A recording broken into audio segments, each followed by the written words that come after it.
امام حسن اور حسین بیمار ہو گئے تو حضرت فاطمہ نے منت مانگی، یا اللہ میرے بچوں کو شفا دے، میں 3 روزے رکھوں گی۔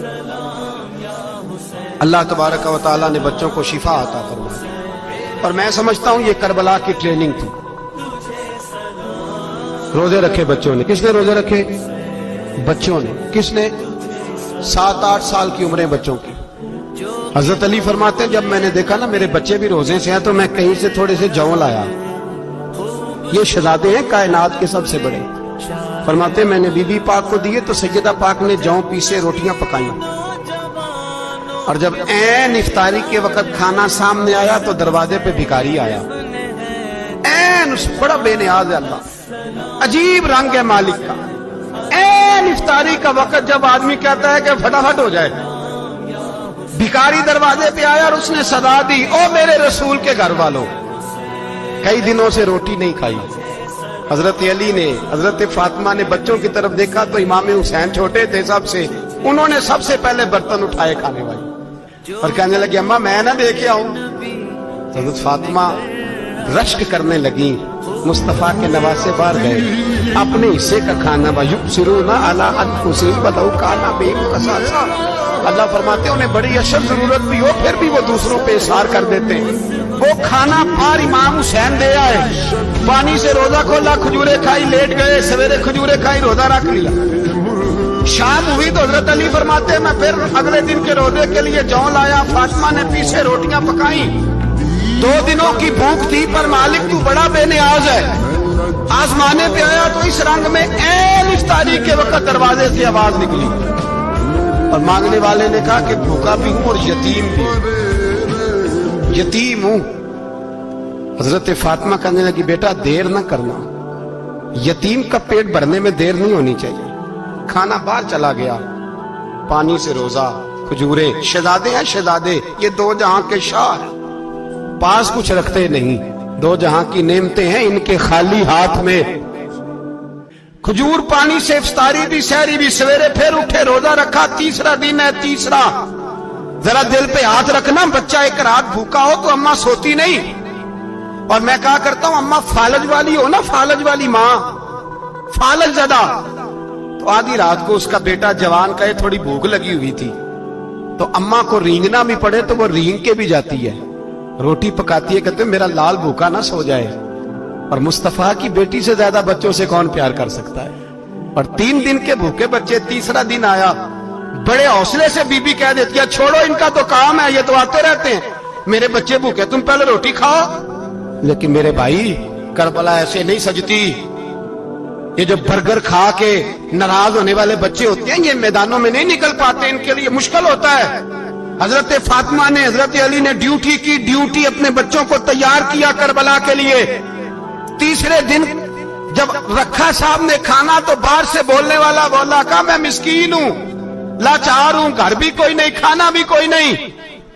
امام حسین پھر اٹھے، تیسرے دن کا بھی کھانا دے دیا۔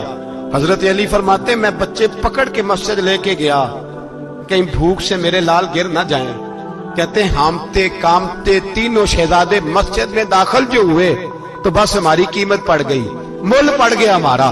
کہتے ہیں مسجد میں قدم رکھا تو ایسے لگا جیسے نبی پاک ہمارا انتظار کر رہے ہیں۔ فرماتے ہیں تیسرے دن کی مغرب پڑھنے گئے تو حضور نے تینوں باپ بیٹوں کو چہرے دیکھے، فرمایا علی یہ جبریل کھڑے ہیں اور فرما رہے ہیں تیرے 3 دن کا عمل خدا کو بھی بڑا پسند آیا ہے، محمد مصطفیٰ کو بھی بڑا پسند آیا ہے۔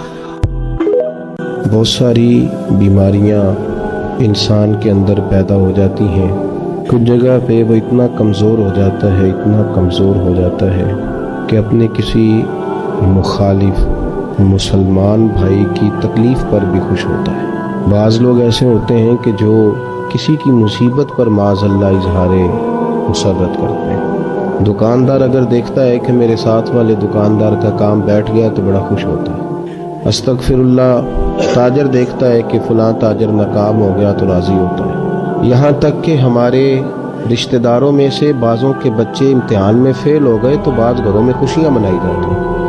یہاں تک کہ دینی لوگ، مذہبی کہلانے والے، ان کا خیال ہوتا ہے کہ ڈوب اس لیے گیا ہے کہ میرا جو بے ادب تھا، میرا جو مخالف تھا، اسے ڈوبنا ہی چاہیے۔ اتنی بڑی کمزوری، یہ آپ غور کر لیں اپنے دلوں میں، آپ اس چیز کو جھانک کے دیکھیں.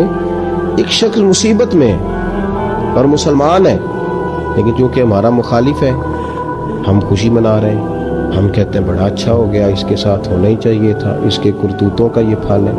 اتنی کمزور بات.